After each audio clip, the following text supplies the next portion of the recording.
In this video, I'm going to show you a super simple way to create a temperature tower in Cura 5.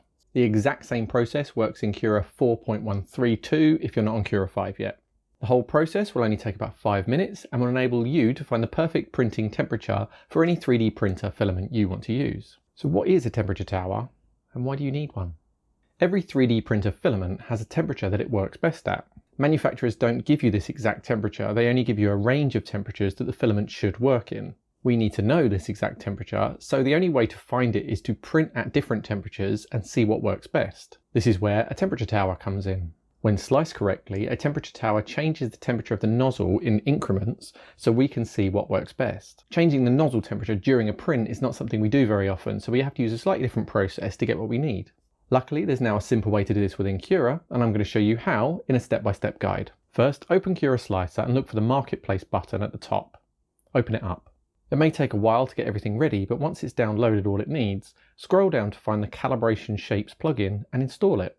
Click to quit Cura so that the changes take place. After you've opened it again, click on the Extensions tab in the taskbar at the top and then move down to Part for Calibration. There are lots of options here, but I'm going to simply select Add PLA Temp Tower. This will give you a temperature tower model on your build plate ready for slicing. If you want to create a temperature tower for different filaments, then try one of the other options in the Part for Calibration menu.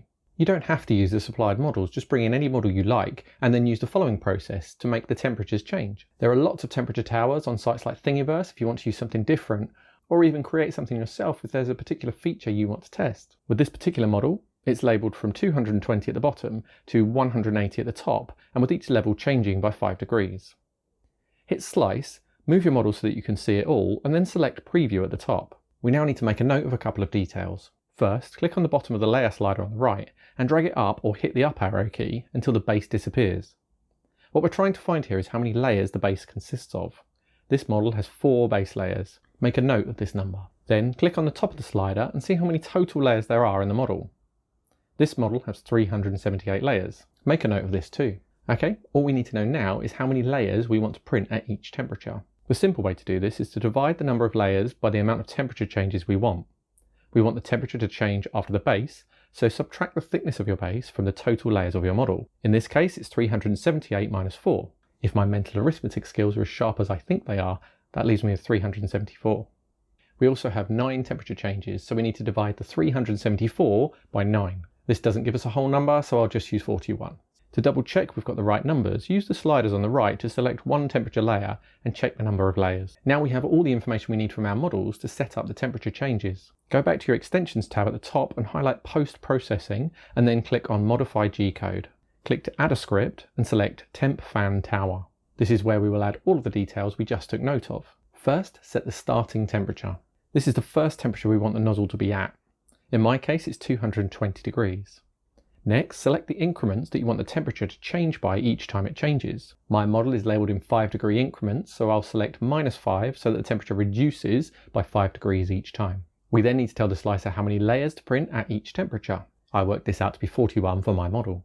The only thing left to do is set the change layer offset. This is simply the number of layers we want it to print before it starts printing the first of our temperature layers. This is the base thickness, which on this model is 4 layers. Once you've added all this information, click Close. You now need to reslice your model for the post-processing G-code to be added. Before you do this, check that you have the correct material and nozzle size selected. Under the material heading, set your printing temperature to the temperature you want your first layers to be printed at. My first temperature is 220 degrees, so I'll set my printing temperature to this. Hit Slice, and Cura will give you a G-code file that's ready to print. Before you exit Cura or slice anything else, go back to Extensions, Post-Processing and Modify G-code, and delete the script you added. If you don't do this, anything you slice afterwards will have all the temperature changes in too. If you want to see another video about calibrating your 3D printer, click here. Or click here for another video you might like. Thanks for watching.